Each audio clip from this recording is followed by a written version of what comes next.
compression.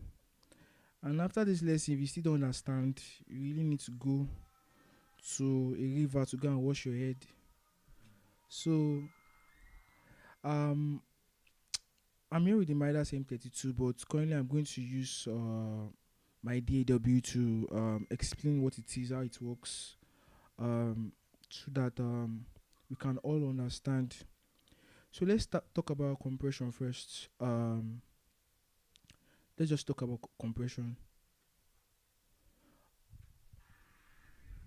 So basically, compression is compression has so many variables. When I mean so many variables, it has so many variables. Hi guys, this is Cubase 12 Pro. I'm on Cubase 12 Pro, and I want you to explain what compression is, because it's very hard to understand because it has a lot of variables. So let me just add one plugin over here. Let's go to dynamics. Anything. This is a compressor, and this is what it looks like. So basically, I know compression is something that is very hard for everyone to understand. It's very hard for everyone to understand. So sorry guys. What is this? Okay. So let's go back into it. I was trying to check if I was still live. Okay, yes I was. So let's go back into it. So I'm not sure this guy is showing on my OBS. I don't think it's showing, and I need to make it show so you guys can see it. So I'm currently trying to do a settings. So screen capture properties. Show. Let's just do basically I can't see my compressor window, so I need to change my display pattern from application capture to window capture, or just basically display capture, so you'll be able to see my OBS and everything for a slight moment before I switch back into Cubase. So this is it over here. Very good. Then let's switch back into Cubase. So can you check on my YouTube? Let's go live. I'm already live. How is the volume of my voice? Is it loud enough? Okay, I think everything is good now. So let's get right into it. So compressor, the best way to explain what a compressor does is it controls the dynamics of a particular audio signal. And what do I mean by it controls the dynamic? If you look over here, you understand, you have your input gain, then you have your gain reduction, and you have your output. So it's all about controlling the dynamics of your signal. So the first thing to understand um, about a compressor is the threshold. What's threshold? Threshold means at what point do you want the compressor to start working? You understand? So I'm going to switch back into the Midas M32 to give you some examples for you, or those of you guys that are only familiar with the Midas M32 and not a DAW. Basically, to really understand what uh to really understand what a compressor does, you have to work with a DAW that has more what do we call it? That has more variables. So the compressor in your Midas M32 or your Benga X32 is actually smaller, or should I say smaller? It's actually it has few variables to play with, but on your DAW it has more variables to play with. So first of all, the first thing you have to understand is um your input gain, which is over here. Then you have your gain reduction, which is called GR. Then you have your output gain.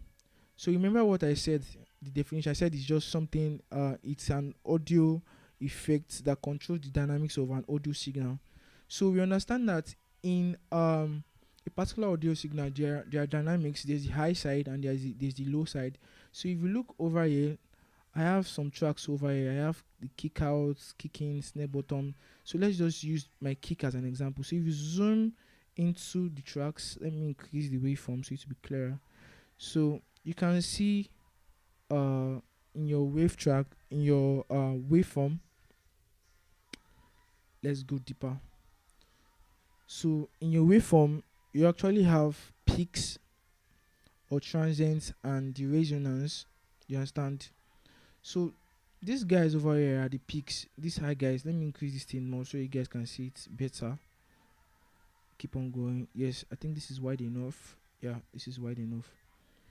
So this is the peak of the audio signal. This is the amplitude. It's very loud, and this is the resonance, meaning this is the other side, which is actually the sustain of the audio signal. Now, um, what your compressor does is to control these dynamics. You understand? So if you look down over here, if I change my tool to a range tool and do like this to just calculate uh the length of the wave. So let me just change this guy into seconds. So over here, it's showing me that if I check over here,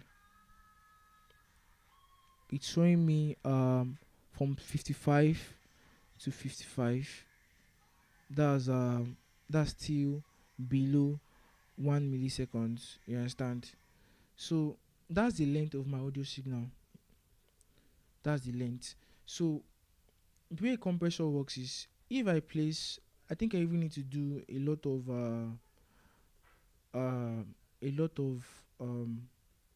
what do we call it, examples. I'm going to play some tracks so that you guys can really hear what I'm talking about. So if you look at your snare, let's use our snare top and move to the rest. You understand?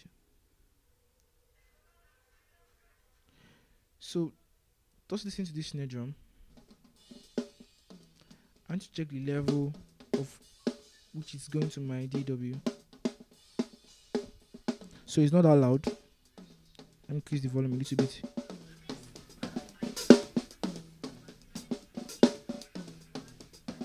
I think the level is okay. Let's to my Cubase. So very good.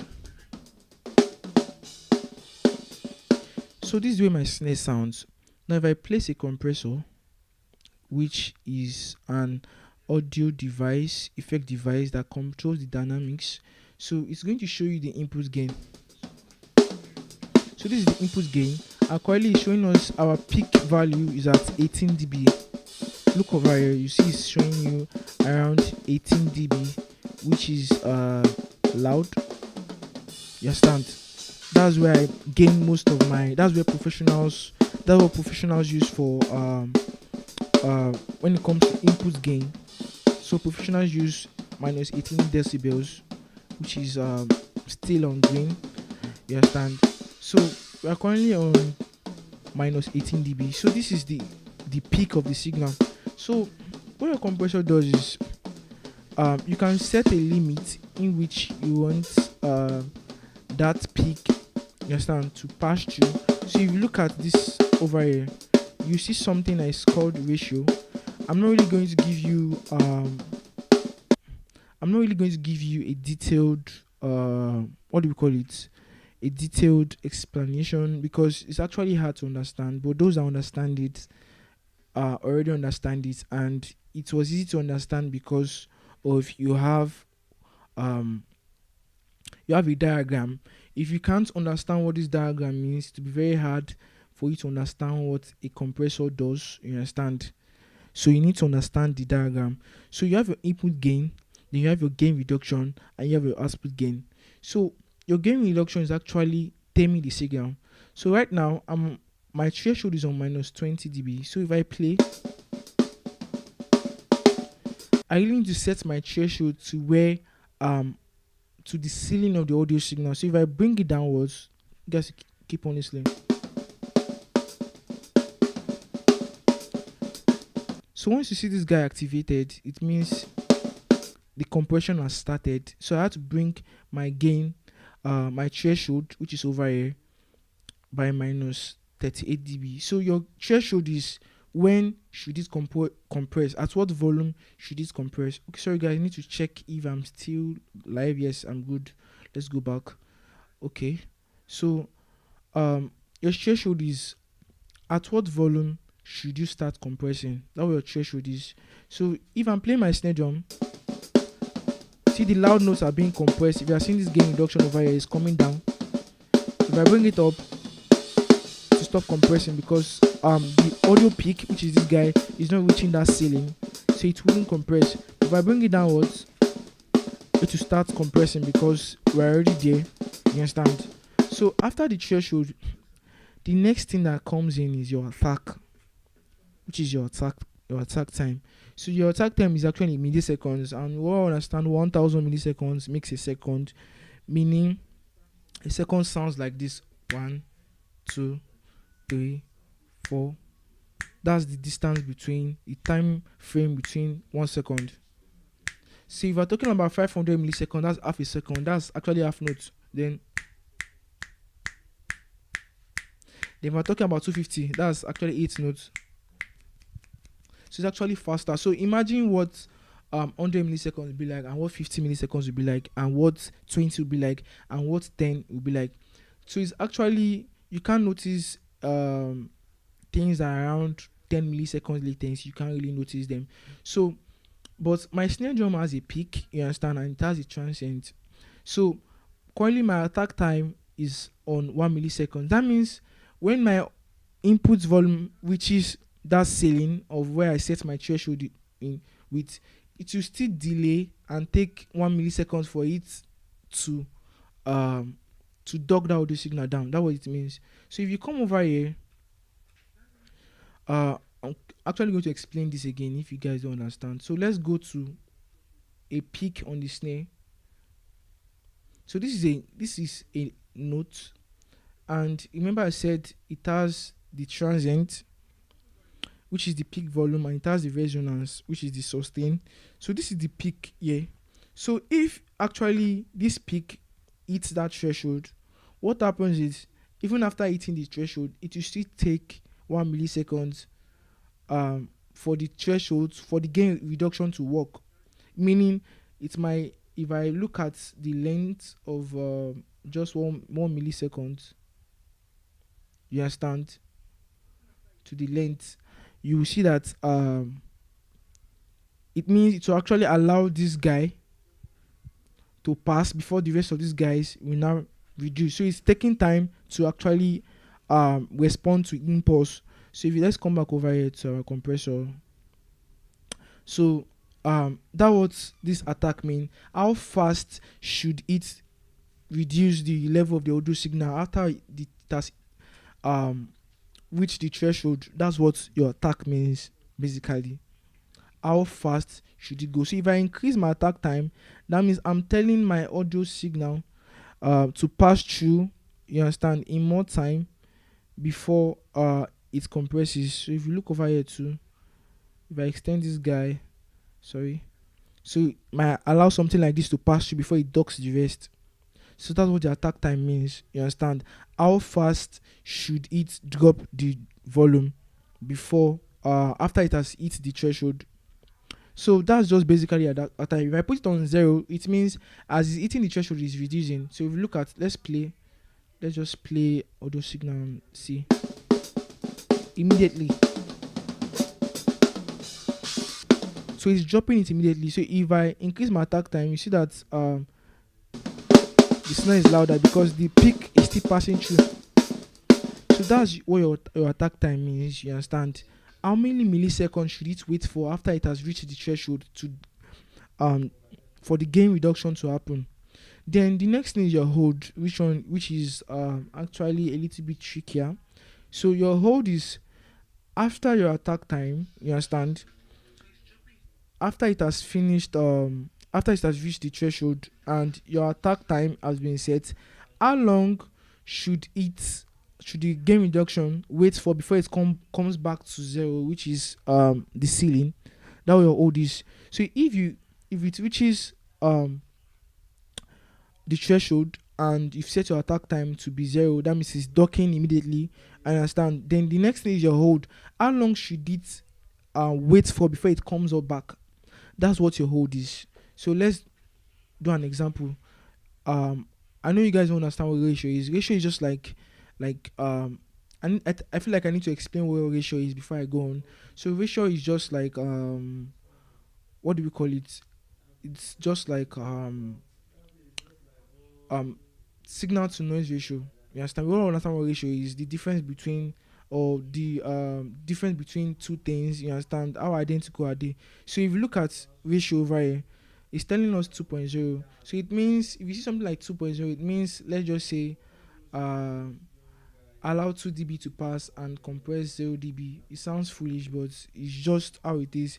If I do like this, increase this guy, it actually means, let's say, when you see 2.9, I'm just giving you a basic reference on what it means.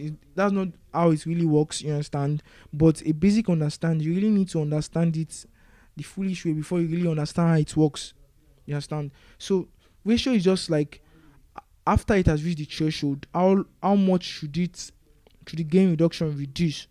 So if I put it on the highest, which is 8.0, you can find other compressors that can actually allow you to do 10.0, which will make this guy over here very flat, meaning as it's reaching, it's compressing in that same volume. So nothing can cause that volume. But like this, I can still go more. I don't know if you guys can see this guy. So if I do like this, it means I'm not compressing anything. Just listen. I'm not compressing anything. But as soon as I take my ratio, I see it's not compressing. So my attack time is currently on 0, which means as it's reaching my ceiling, the gain reduction is happening.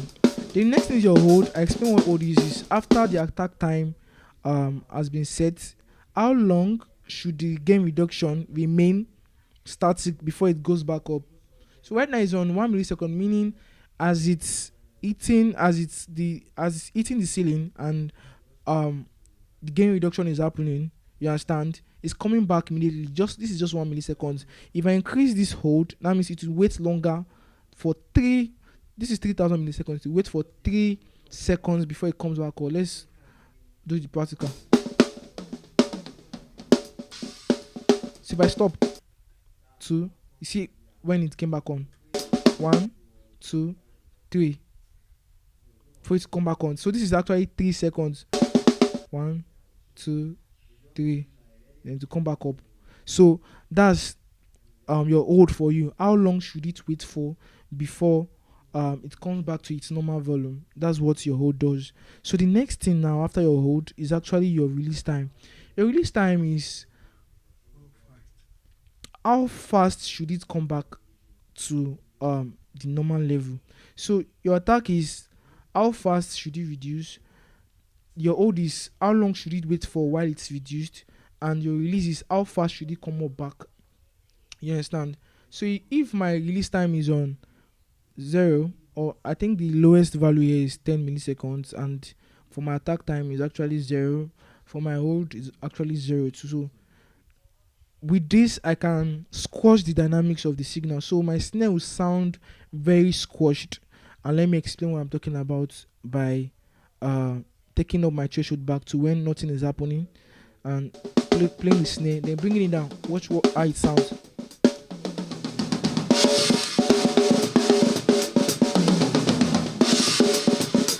Are you seeing? You can even hear the drums, the cymbals, the snare drum itself in the same proportion. It's just because I'm compressing like very fast and my release time very fast. So every value I can pick up all the details that are happening below my the audio signal. So I can actually make the loudest part of the signal and the resonance be the same volume with a compressor. That's how crazy it is. So that's compressor for you. So if I increase my release time, it will take a longer time to come up back. I see it's becoming slower.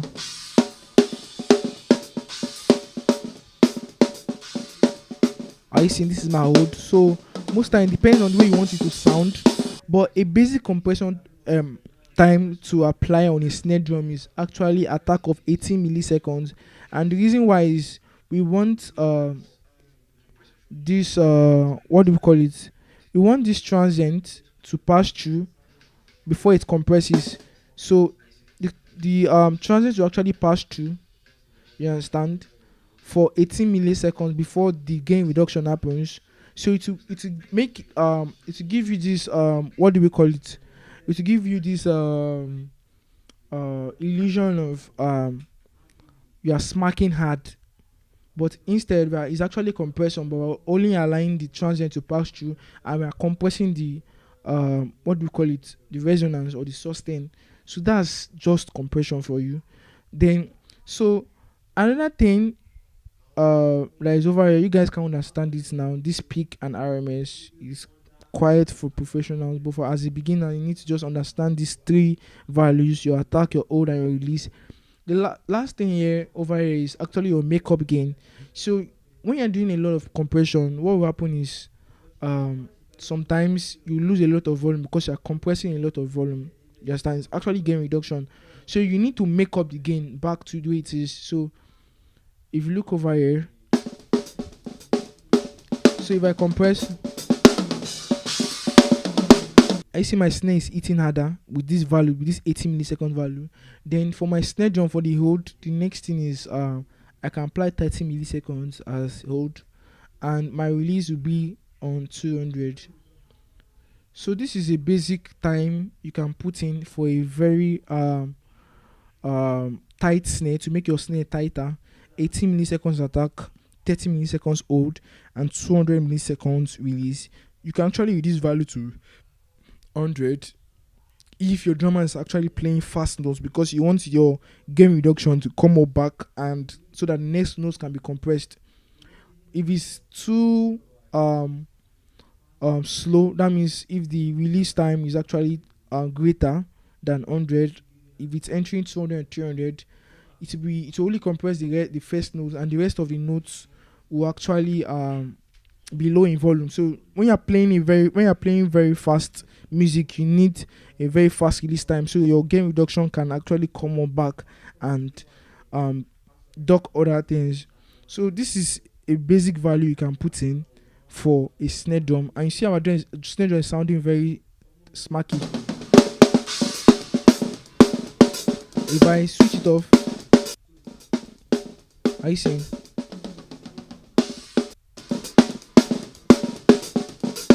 Sounding very smacky. So another thing here is your makeup gain is actually an auto. That means automatically it's bringing up the gain back to match the input level, but the compression is already happening. So but I can put it on I can put in my own value. So if I put in my own value, if I move it from auto, this way it sounds. So it's actually very like, I can now raise it plus 6 dB or plus 10 as much as I like to make it come back to the previous volume it was, but now compressed. So those are the values: your attack, your hold, and your release. Your attack, hold, and release. So your ratio is how much should it compressed, how much is passing through, and how much should be compressed. That's what your ratio is. Your attack is how fast should your gain reduction happen after it has reached the threshold. Then your hold is how long should the gain reduction wait for after it's been compressed. How long should it wait for before it comes back up? And your release is how fast should it come back up to duck other notes.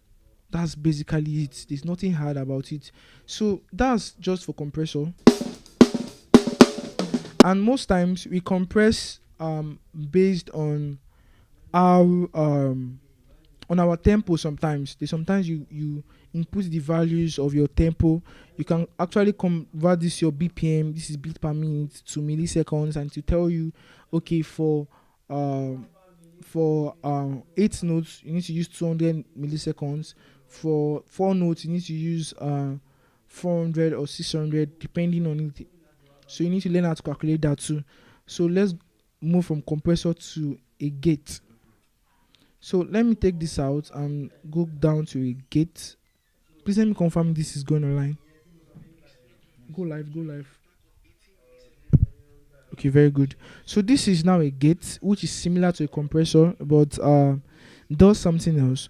So if you think about what a gate is, I'm sorry again, let me check if I'm still live. Very good, I'm still live.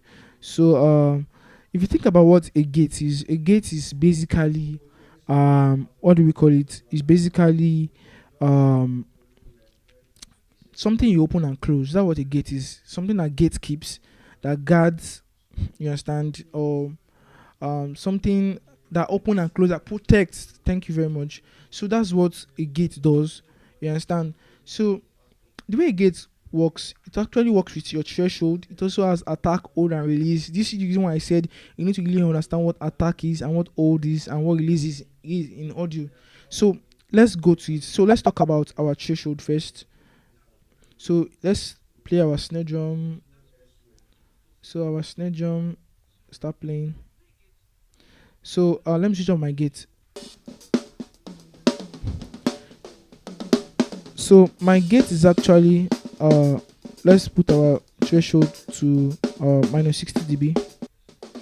So everything is still entering. So if we check our input volume, which is eating around minus 18 dB, like I told you, we professionals like using gaining the peak of our audio signals to minus 18 dB, because that's a very clean audio signal with low noise. So it's actually eating minus 18 dB. So a gate guard doesn't allow things below the threshold to get into your audio signal. So the peak of my audio signal is actually at 18 dB. That means if I set it to let's say my threshold, if I set my threshold to minus 23, you can see it's kind of not entering. So I need to set my threshold to where the peak of my drums is already entering. You understand? The peak of the snare drum is entering. So if I play my snare drum, I see my snare drum is entering, but the rest of the notes are not entering. The reason why they're not entering is because they are not loud enough to open the gate. So it's just like, think of it as a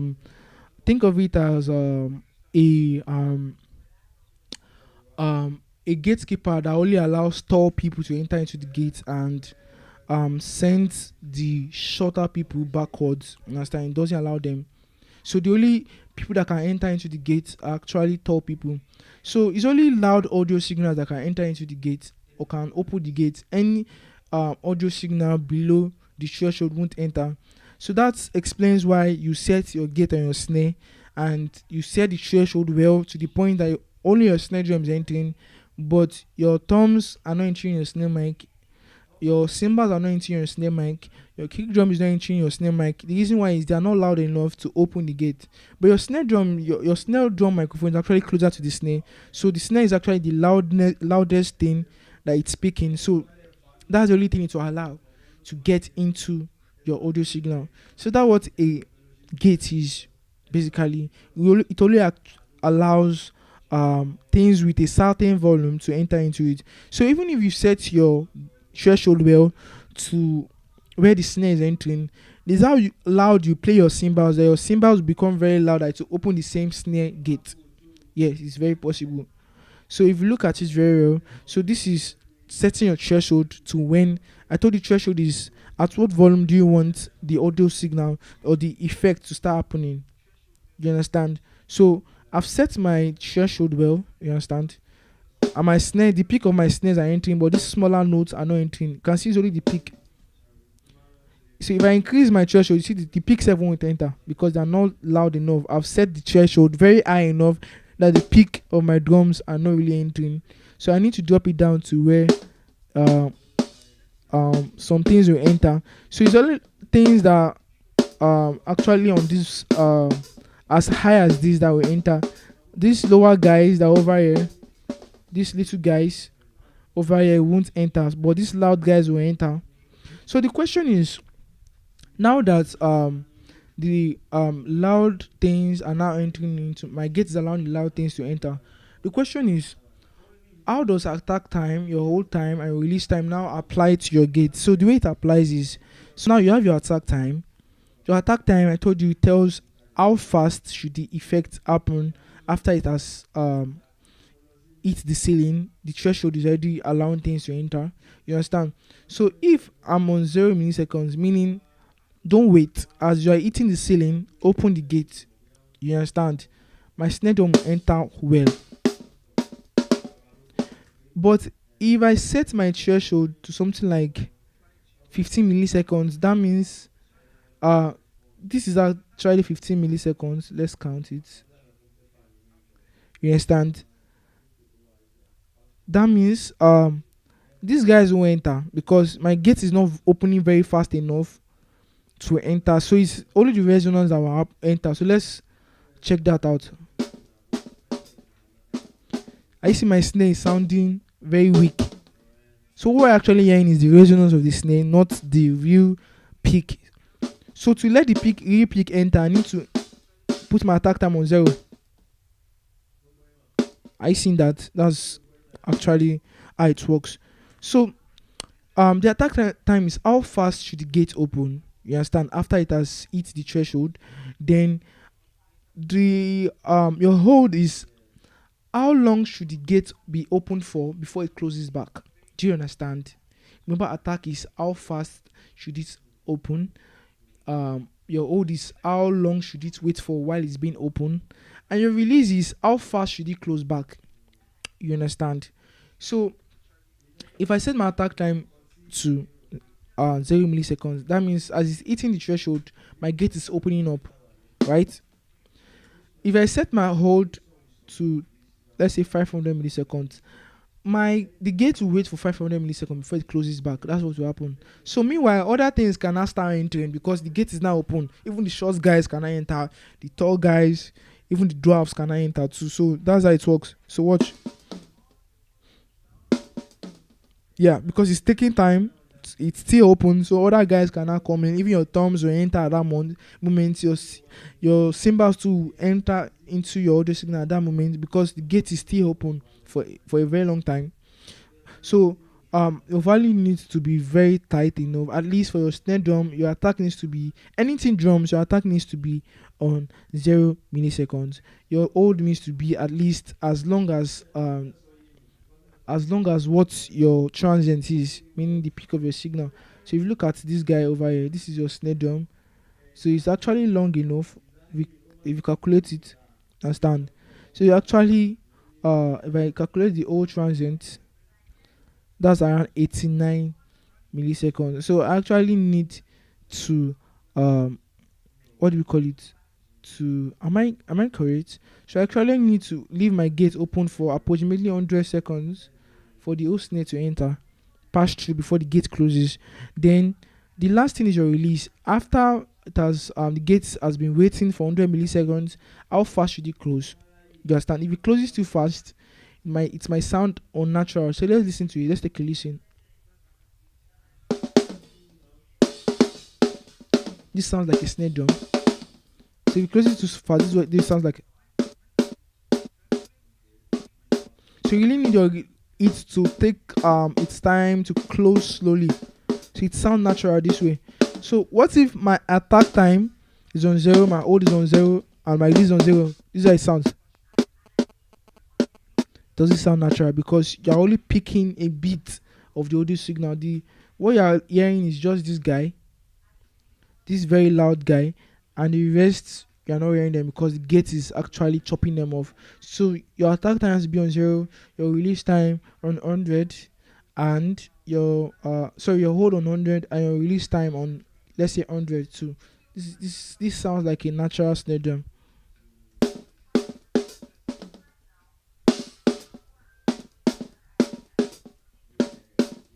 If you want to be more natural, you can put it on 150 milliseconds.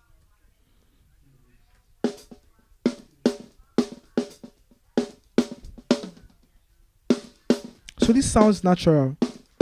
So that's your gate for you. Then this is your output volume, showing you all the things that are entering and the rest of the things that are not entering. So I can set my threshold more and take it up higher.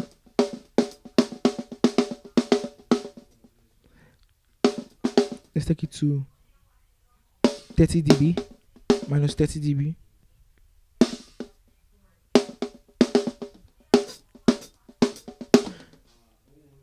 So that's your gate for you. You understand? Your gate is actually what do you call it? Your gate is That's how your gate works. So now let's talk about other things, like your sidechain.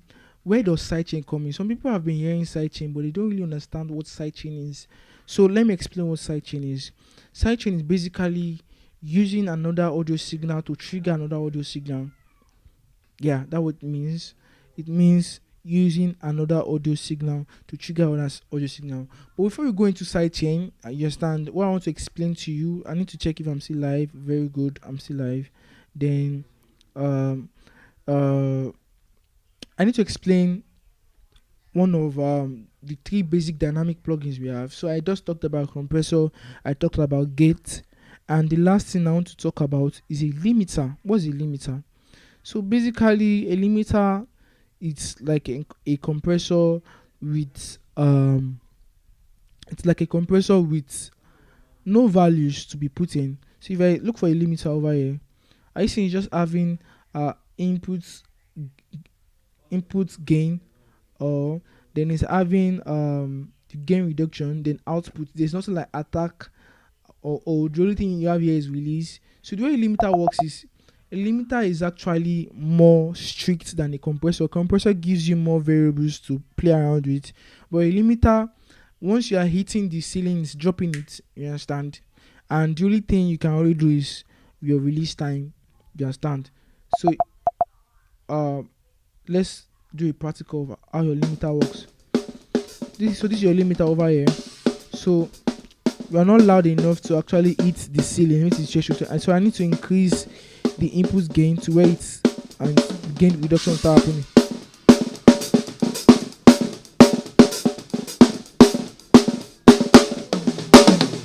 Yeah, I seen the loudest note that is actually taken down. So we use it to control dynamics too. So there are some notes that actually pop out, you understand, some very sharp notes that actually pop out. So we use it to control that. So that's what a limiter is used for. It's actually like a compressor too, you understand, but it has few variables. The only thing you have there is your release time. There's no attack time, there's no hold, it's just release. So if your release is very fast, you can actually squash the audio signal too. I see the gain reduction happening. So this is just a gain reduction of 3 dB minus 3 dB. As you set it,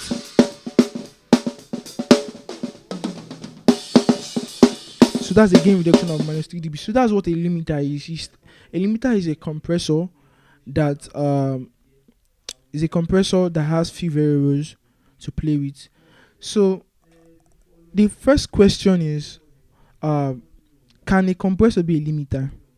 Yes, very possible for you to turn a compressor to a limiter. So if I change this guy to a compressor, if I want to change it to a limiter, the only thing what I can just do is put my attack time on 0, my hold on 0, my threshold on the fullest, my ratio on the highest, you understand, and it's now a limiter. So listen. So this is a limiter here. So the only thing I need to touch is my release time. You understand? So this is actually a limiter too. So you can turn a compressor to a limiter. That's very, very easy to do. You understand? So we talked about compression, then gating, then limiting. So the next thing I want to talk about is a special function, which is a sidechain. So the way a sidechain works is, I can use it's actually the relationship between two instruments. I can use another audio signal to control my compressor threshold and my gating threshold. So this is our kick out. Let's play it. So let me just from the beginning. So let me just mix this a little bit.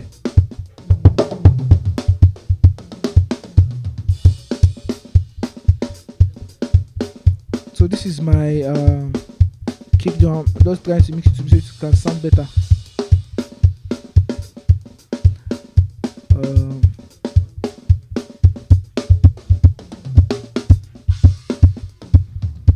Sorry guys, I'm doing something. I think this is okay. This is manageable for at least the what do we call it? The particle. So let's add a gate first. Let's add a gate. Where's it? Oh, sorry, under dynamics, a gate.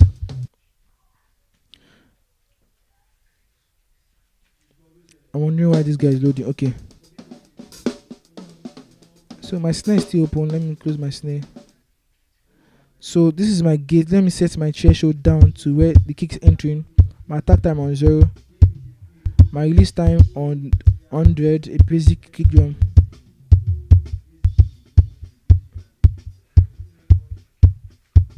Let me bring down my threshold more. So the gate is not closing because it's still playing. So but let's check our kick in.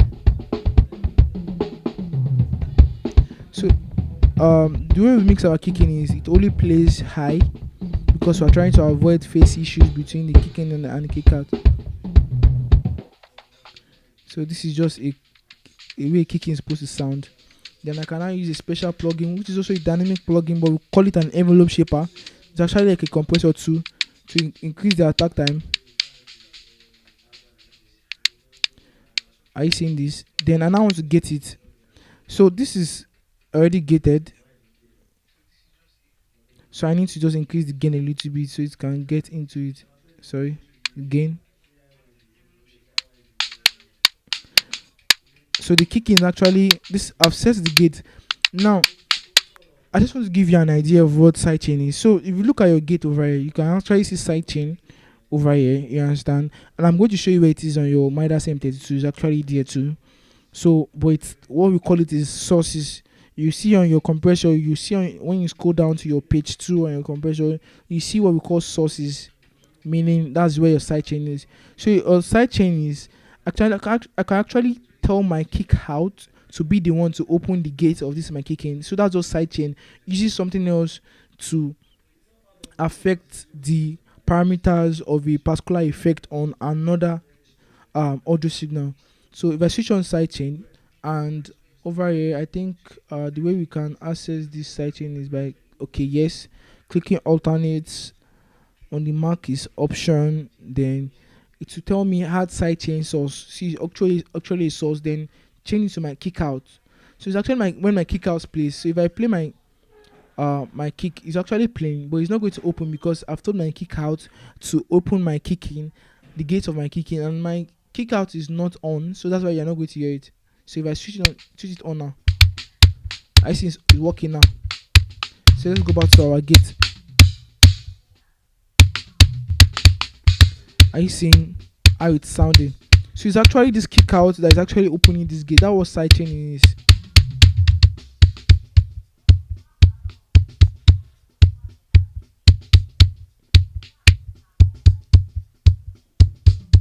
So that's sidechain for you. So let's try to something else. Let me put a gate on my snare drum, snare top. Let's turn into a gate. Then that's very good. Then there's also sidechain here. I think is over here. Activate or deactivate sidechain. Very good. So this is my snare top. So my snare is not entering because my threshold is down, is upward. So my snare is entering now. So let me tell my kick out, which is my kick, to trigger the gate of my snare. So it's over here, outside change source, then my kick out. But it's not yet activated until I activate it. You see, my snare is not coming in because when my kick is playing, not when my snare is playing. So it's not actually going to work. That's a very wrong way to use your sidechain. So places you can use sidechain is on a compressor. You can use your kick drum to compress your bass, meaning anytime you want your bass to be like, anytime your kick plays or comes in, it ducks your bass. That's one good way to use a sidechain. Another place to use a sidechain is your lead vocal and your backing vocals. Sometimes your backing vocals tend to be very loud. Then you want it to be that anytime your lead vocal comes in, it ducks your backing vocal. That's what do we call it? That's a good way of side chaining. Where else can I use side chaining? I can use side chain on the vocals and instruments. I can use it to create space for the instrument. So there are so many places you can apply side chain to. You can actually use your kick to duck your hi-hat. It sounds funny, but it works. You can actually use your snare drum to compress your overhead. Do you understand? There are so many ways you can apply it.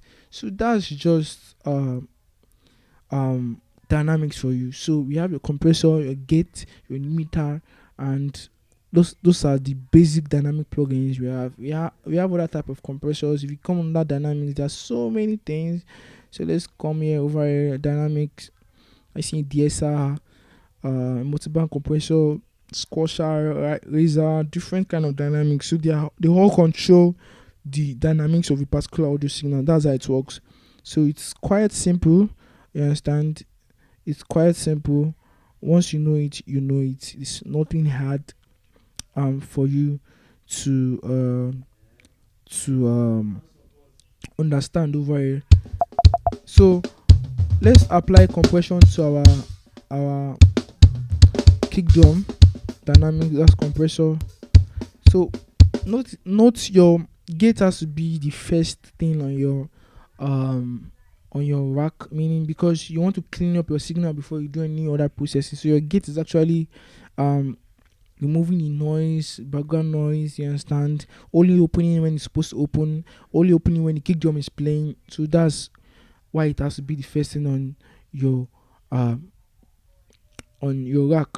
So the arrangement of different effects actually affect how it sounds. If you put your gate before your compressor, it give you something else. Yes, to give you something else, really something else. So the way you stack up things depends on how those things interact with each other. If I put my compressor before my gate now, what will happen is the gain on my compressor can actually affect what is happening on the gate. You understand? So that's why your gate has to be the first thing on your rack. You understand? So let's compress our kick. Let's see what's happening. So basic ratio for drums is actually 2.5. You understand? 2.5. Then drop the threshold down. Then your hold on 30. Remember what I said? And your release on 300. Then we can now increase our attack to the sweet spot. So basically my attack time depends on how tight and how loose it sounds. I don't really have a particular variable I put in into the attack time, the hold and release. It all varies on how it sounds, and that will make you professional. You don't just copy what I tell you to do, but what I'm giving you is just a basic starting point to understand how it really works. You understand? So you don't just copy what I give you and go and apply and say yes, that's it. You really need to understand how to play around with the variables to get that desired sound you want. So that's just on a kick drum. So let's drop the kick in. So let's talk about compression on your snare bottom. Now let me give you an example of squashing a signal. So my snare bottom, what does it do? My snare bottom picks up that rattling or that sizzling sound under the snare bottom, that chain sound, and we can blend it with our snare bottom, with our snare top. Sorry. So since we already have a snare top which is already giving us the punch, I don't really need the punch from the snare bottom. Yes, that's why I need to compress that punch, that peak from the snare bottom, and also I need to get my snare bottom, my ghost notes, the so-called accent notes and ghost notes on a when it comes to drums. You understand the accents are those loud notes and ghost notes are those little notes used for filling up your strokes and your fills, whatever you guys call it. So in order to get those notes to be in the same volume, you understand, because ghost notes are somehow sometimes these are the sound. They are most time they're not consistent. I need to use a compressor, and what the compressor will do is I'll actually take my ratio to 8 to 0. Let me switch off my makeup gain. Then my release on the lowest value, hold on the lowest value, and attack on the lowest value. So the way it's sound is this way.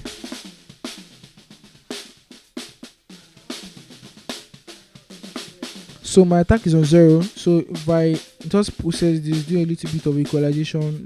Let's make it sound good a little bit. What is this? Take off those rumbleness from your snare drum, then bring down that boxy sound, search for it. Some of you guys see me do this, and the reason why I do that is just to excite whatever I'm trying to listen to. You understand? And bring it down.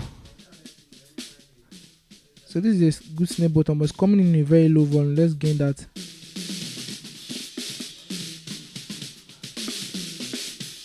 Then take up our.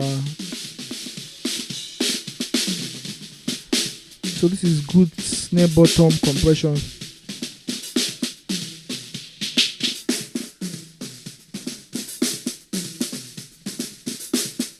Now you can blend this with your snare top.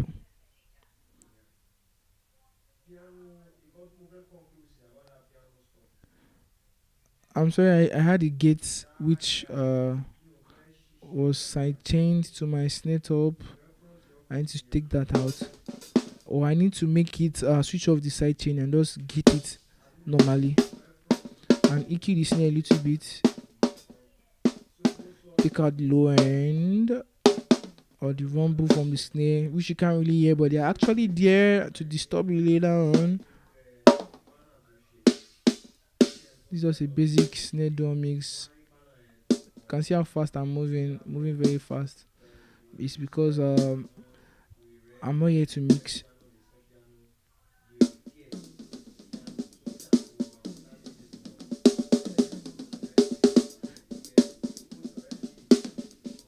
So this is good, and then compress it.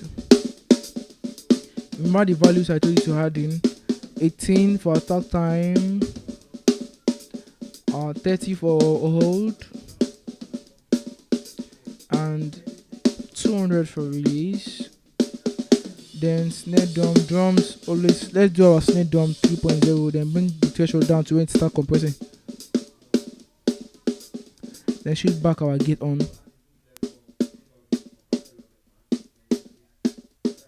I don't think it was playing loud. I need to take it to where it was playing very loud.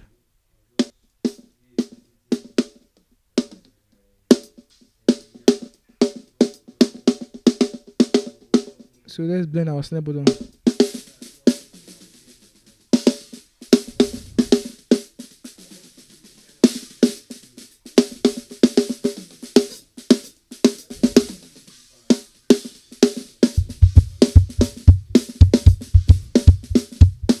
So guys, that's it for compression, gating, limiting, and the values.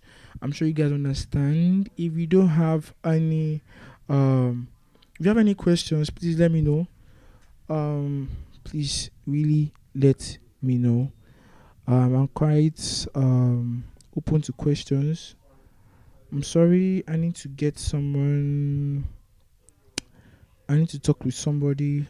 So you guys should right now in the comment section ask me any question you want to ask before I go offline. Please be very fast about it.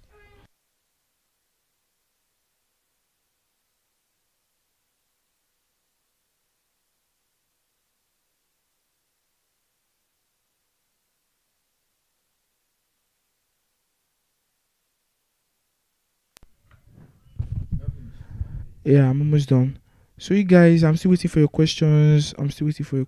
Please type down your questions in the session.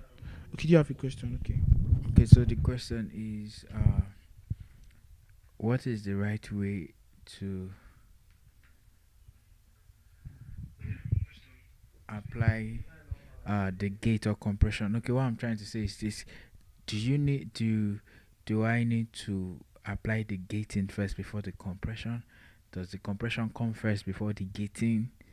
Do you understand? So what's the right way to apply the gating and the compression? So that's a very very nice question. And those are following. Remember, I talked about your arrangement of your rack. There's sometimes we do things ignorantly, and it's not our fault because truly we don't know. So the way you actually stack up plugins or effects of your rack, you understand, actually affects how it's being processed. Let me give you an example. In what do we call it, in audio, the way you stack up plugins actually affects the way the next plugin will process your signal. So giving an example of what do we call it, of three plugins. Let's say your gate, your compressor, and other things. You understand? Your equalizer. So the way you stack them up actually depends on how it sounds. So if I stack my, let's say I stack my equalizer first, then my gate, then my compressor, what will happen is I've actually excited some frequencies and brought down some frequencies before the gate. So some frequencies you actually tend to open the gate more. So imagine mixing your toms and you're boosting the fundamentals of your toms around 200 hertz. Your 200 hertz will tend to open the gate more than every other every other frequency in the spectrum. So the way you stack things up actually depends on how it will sound. So basically, you want to be sure that you are like um like the way you're stacking your plugins are actually right. So the first thing when it comes to mixing is filtering. You understand? Filter your high pass filter, your low pass filter. Then the next thing is maybe restoration. If the audio was bad or there's too much reverb, you can add the reverb or something. So it's actually gating next, because you want to make sure that what is coming in is clean. You're cleaning up your audio signals. That's why your gate has to be first on your rack. You understand? Then other things can now fall in place. Other things like your compressor, your EQ. If you put a compressor before an equalizer, there's how to sound. And you put an equalizer before a compressor, there's how to sound. It's not like cooking. It's like cooking. Even if if you don't slice your onions first, you understand, this is how the rest of your food will taste like. You understand? So some things have to be done before another. So you can actually play with these variables and see the way they sound and see what works for you. You understand? There's no right way, there's no wrong way. It's depend on how it sounds. That's the goal. How does it sound? So many people come with their own theory and tell you, this is how I do my thing. You understand? And you also try. It doesn't work for you because audio is all about fundamentals. They've given you, you know what the compressor does, you know what a limiter does, you know what what do you call it? You know what an equalizer does. You understand all these things. Those are fundamentals. So you need to play with those fundamentals. Don't carry what somebody else is doing. Yeah, you can listen to people with experience and try what they are doing too, and it can actually help you too. But sometimes don't limit yourself to what somebody else is doing. You have to really try things out for yourself. You understand? So that and see how it works for you. You understand? You might actually come up with something that nobody has ever come done before. That's one thing about the fundamental. There are so many things I've achieved just by those things revealed themselves to me just by trying things out. You understand? I achieved so many things. So just hold you for you. The way you stack up your plugins depend on how the processing or the channel strip, how it's going to be processed. So they all sound different. Gating before your EQ, EQ before gating, this is how it sounds. They all sound different. So you have to know how it sounds. So that's my response. Any other questions? I'm going offline now. I think this is it. I'm actually above 1 hour and I need to stop right now. So any other questions before I Questions, drop on the comment section. drop it on the comment section? I can actually reply you later. So you guys should ask questions, ask questions, ask questions, ask questions. So on the board, on our XS2 board, we have gating comes first, You can actually change that if you check your X32 app. Yes. So you are saying your gate is coming before your dynamics and before your EQ. This is actually a right way to stack up plugins. But there is somewhere in config, yes, then you cannot see your insert position or some things. I don't think you can actually shift the position of things. The only thing you can shift is the position of your inserts. You understand? You want it to be pre or post. So in some bigger consoles, you can actually change. You can change, what do we call it? The position of things. Do you want your equalizer to come before you're Okay, getting? yes, yes. Yeah. Yes, it is gate compression then equalizer. Yes, that's how Yes. it comes. That's how it comes. That's the basic way to do things. You understand? And when you look at with everything I've told you, when you look at your minus M30, it's always the same. You have your attack, your hold, and your release. I've explained what it is to you. Then you have your gain. This is your actually your mix gain over here. So this is your mix. But the special thing about this guy, it has a mix, meaning how do you want to blend the compressed version with the original version, you understand, to be 100%, you understand? That's compression for you. And this is your ratio. So this is your ratio over here. So if I take it up, I see it's on 100. This guy can actually go 100. Then I forgot to add something. There's what we call the knee. You understand? And the knee is the area in which you can expand, like within the threshold area. And do you want it to be wide enough? This it's quite hard to understand at this moment, but understanding these three guys, your attack, your hold, and your release, is the basic thing. And knowing that gives you hedge and gives you more knowledge. So these are three things I really need to understand. The rest are simple. Then on your what do we call it? You see on your mixer, you also have your sidechain filter. Are you seeing it here? Then you have your key source. You can tell any channel, tell this dynamic which is on your channel 1 to be triggered by any other channel which is on channel 2 if you want. So that's what sidechaining is, the relationship using another audio signal to trigger the effect of another audio signal. So that's all. There's nothing really hard about it. Like I've explained, you just need to understand your attack, hold, and release, which is the three basic things to understand about compression and gating. So thank you guys for watching. I think this is where I end everything.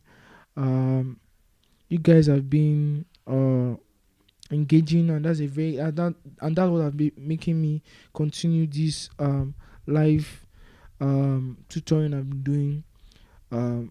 Thank you guys once again. If you have any questions, please add it down in the comment section, and I'll make sure I answer you. Thank you guys for watching. Um, See you guys in my next episode. Thanks.